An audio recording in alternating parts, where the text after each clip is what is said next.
जय हिंद स्टूडेंट्स। मध्य प्रदेश का ये सेकेंड लेक्चर है किस सीरीज़ का, प्रमुख साहित्यकारों का। ठीक है ना। इसमें हम डिस्कस करेंगे जो कि क्या बोलते हैं, मध्यकालीन के जो प्रमुख साहित्यकार थे मध्य प्रदेश के, और लोक साहित्यकार। ठीक है ना। आधुनिक साहित्यकार इसके बाद हम डिस्कस करेंगे। ठीक है। इसके पहले हम प्राचीन साहित्यकारों को डिस्कस कर चुके हैं, जिसमें हमने देखा था किस किस को सॉरी। तो हमने देखा था उनको, कालिदास को, भर्तृहरि को, है ना, भवभूति को। ठीक है। ये सारे के सारे हम, बाणभट्ट को, ये सारे के सारे हम कवर कर चुके हैं। ठीक है। तो ये वो कौन से काल के थे? प्राचीन काल के। ठीक है। अब हम डिस्कस कर रहे हैं मध्यकाल के साहित्यकार और लोक साहित्यकार, है ना। और इसके बाद वाली वीडियो में हम आधुनिक साहित्यकार डिस्कस करेंगे। ठीक है। चलिए आज की क्लास स्टार्ट करते हैं। ठीक है।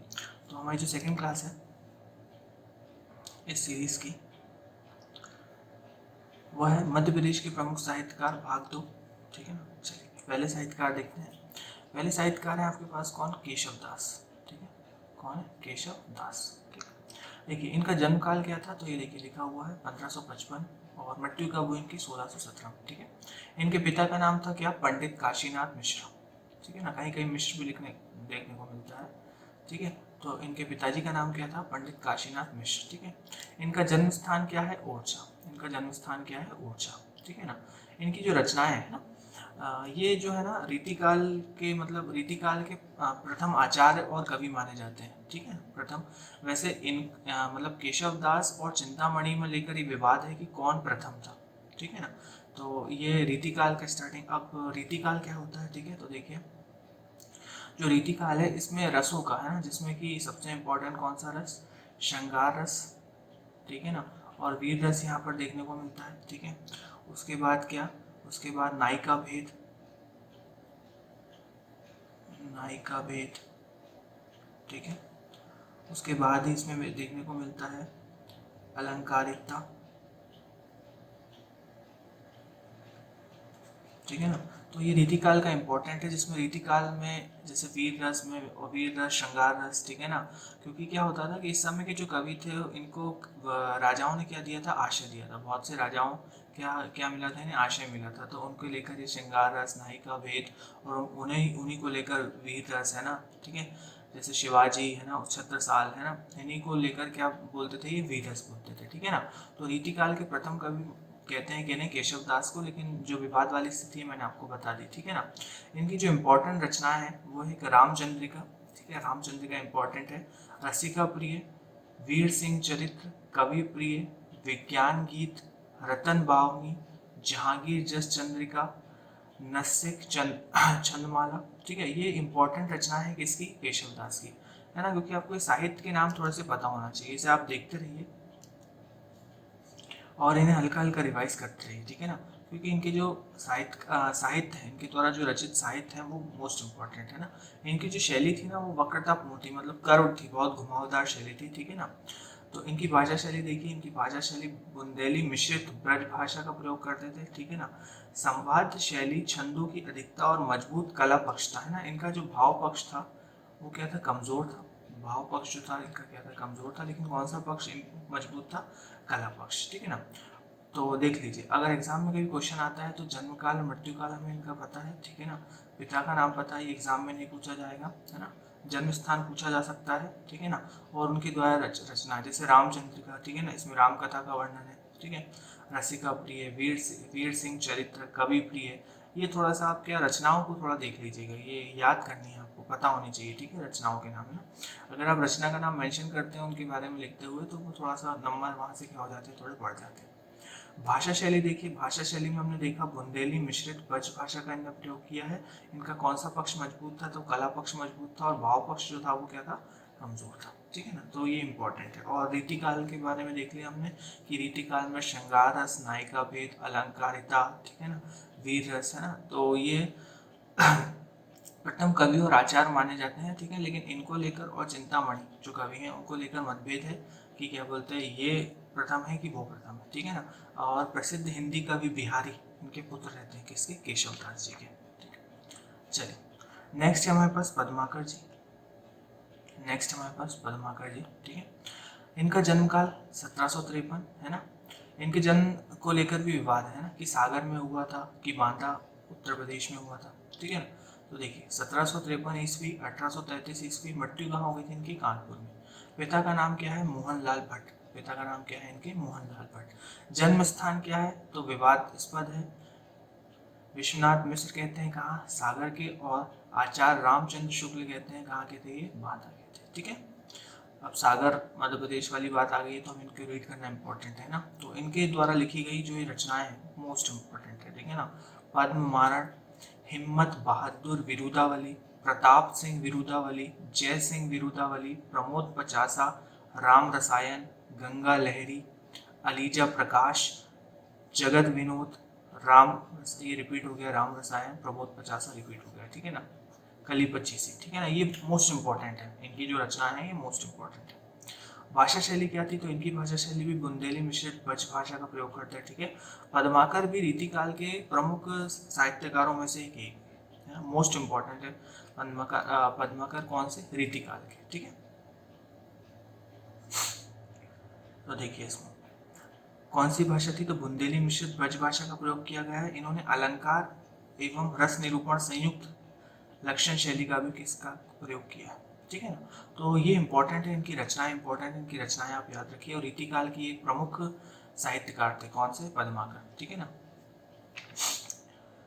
उसके बाद आते हैं जगनिक, है ना। जगनिक को हम जब देखते हैं तो जगनिक के बारे में देखिए तो भैया कहाँ 1230 ईस्वी के समकक्ष, ठीक है।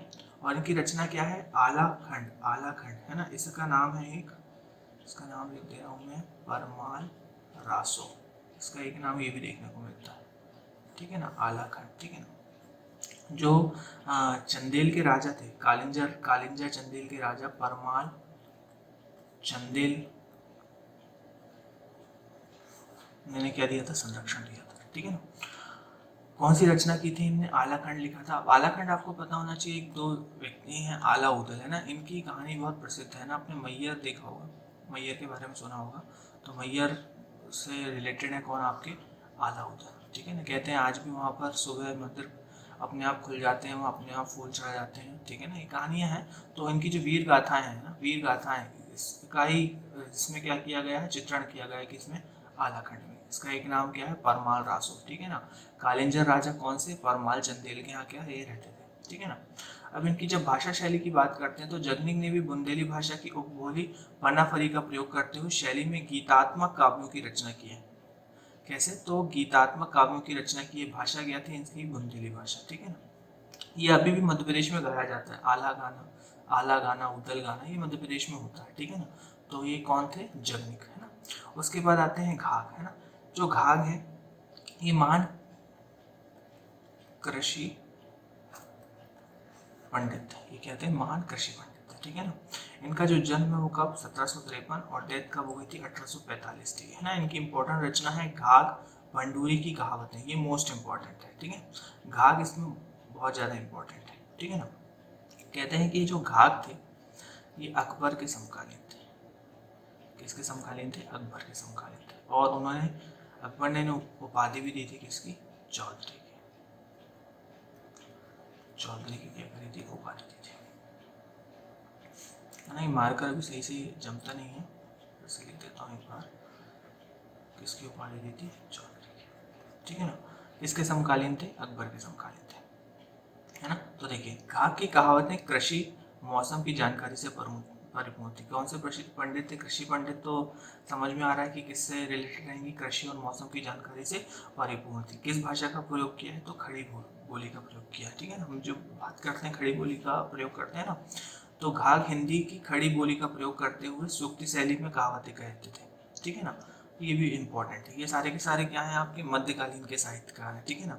दो लोक साहित्यकार भी हैं, उन्हें आज हम डिस्कस भी कर लेते हैं। एक तो आपके कौन? सिंगा जी और एक ईसूरी, ठीक है ना। तो लोक साहित्य में इम्पोर्टेंट है कौन से? सिंगा जी, ठीक। अब सिंगा जी को लेकर समझिए आप, है ना। तो सिंगा जी ने क्या करा? सिंगा जी के लिए मेला भी लगता है, प्रसिद्ध मेला पिपलिया गांव में नर्मदा के पास है, देखिए। तो जो इनका जन्म है, सिंगा जी का जन्म कहाँ? ग्राम खजूरी, जिला खरगोन में हुआ था। कब हुआ था? तो 1576 में हुआ था, ठीक है ना। अब इनकी डेथ हुई थी जो 1616 में हो गई थी, है ना। इन्होंने समाधि ली थी, है ना। देखिए शरद पूर्णिमा को ग्राम पिपलिया के पास उन्होंने क्या ली थी? समाधि ली थी। और यहीं पर क्या लगाया जाता है? मेला, नर्मदा के पास में, ठीक है ना। इनके पिता का नाम था भीमा जी और माता कौन थी? गोमती देवी, ठीक है ना। इनकी रचनाएं भी क्या है, प्रसिद्ध है, ठीक है। निमाड़ी भाषा का इन्होंने प्रयोग किया है, ठीक है।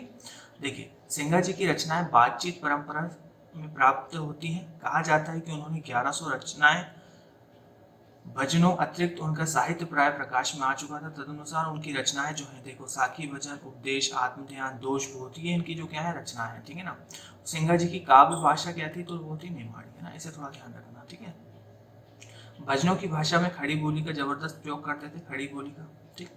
सिंघा जी किसके समकालीन थे, तो कबीर के समकालीन थे। किसके समकालीन थे, कबीर के समकालीन थे। एक और इनका ग्रंथ है परचरी, एक और इनका जो ग्रंथ है, याद रखने से, परचरी, ठीक है ना। इसका जो संकलन है, इनके जो दास थे, दास का नाम था खेमदास, ठीक है ना। उसका संकलन किसने किया था, इनके शिष्य जो थे, किसने किया था, खेमदास ने किया था। एक ग्रंथ है जिसका नाम क्या है, परचरी, ठीक है ना। किसके समकालीन थे, तो कबीर के समकालीन थे। कौन, सिंघा जी, ठीक है। इसके बाद बात करते हैं किसके, इसूरी के। तो इसूरी भैया कहाँ पे, तो भैया 10वां संवत कब, 1898 में, है ना। ग्राम मेंढकी कहाँ पे, झांसी उत्तर प्रदेश, कहाँ पे, झांसी उत्तर प्रदेश, ठीक है ना। मृत्यु हुई थी इनकी कब, 1966 में। पिताजी का नाम क्या है, पंडित भोलानाथ तिवारी, ठीक। इनकी जो फागे हैं वो बहुत प्रसिद्ध है, इनकी जो फाग है वो बहुत ज़्यादा प्रसिद्ध है, ठीक है। तो देखिए इसूरी की फागें, संकलन कृष्ण नदी गुप्त द्वारा सूर्य प्रकाशन, संकलन गौरी शंकर द्विवेदी द्वारा सूर्य सत्संग, है ना। इनकी जितनी भी फागें हैं वो क्या मोस्ट इंपॉर्टेंट है ना। तो अगर फाग को लेकर नाम आता है तो किसका नाम आता है, इसूरी का, ठीक है ना। आपने वहत्रीय, वहत्रीय का नाम सुना होगा, ठीक है ना, वहत्रीय का नाम सुना होगा। उसमें एक आते हैं गंगाधर, गंगाधर, और एक आते हैं ख्याली राम, ख्याली राम, और तीसरे कौन से, इसूरी। इन तीनों को मिलकर वहत्री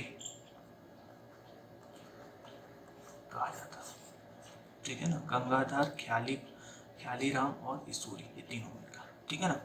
तो आज हमने देखा कौन से, तो मध्यकालीन के जो साहित्यकार थे और कौन से लोक साहित्यकार, ठीक है।